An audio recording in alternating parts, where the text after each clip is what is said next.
Nunot sa pagkusog sa hanging habagat nga dala sa bagyong Betty, ang pag-asa mi pagawas og gale warning sa dakong bahin sa Kabaybayunan sa Luzon, lakip na sa tibok Kabisayan. Sa Roro Port sa lungsod sa Cordova, biyahe sa mga fast craft o pump boat gikanselar sukad pa ni atong Mayo 28 sa hapon. Tung sayran sa report ni Luan Merundina.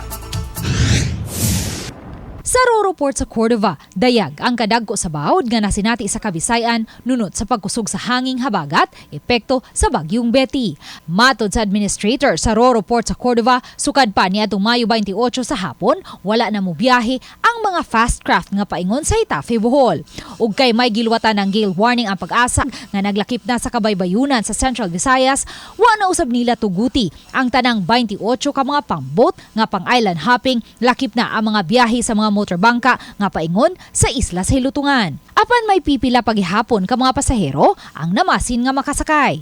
Sama na lang ni Nelson Credo nga nakagasto pa og moabot sa 500 pesos nga plitihan sa taxi gikan sa Cebu City aron unta makasakay og fast craft paingon sa Itafe, Bohol. Kay mama ko nabasahan sa kanang cellphone nga naibiyahe dito 10:30 para Itafe. Wala nagdali ko, tag-taxi na lang ko. Wala man di ay ato na lang kuskuan per tres.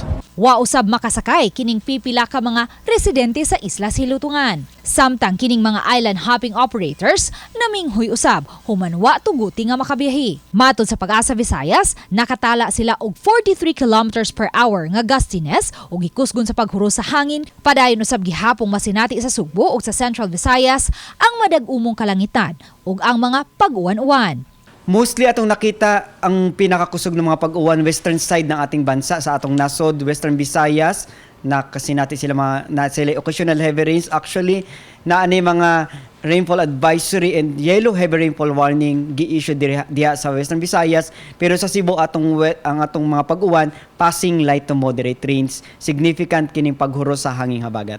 Uban ni Marlon Melgazo, Luan Merondina,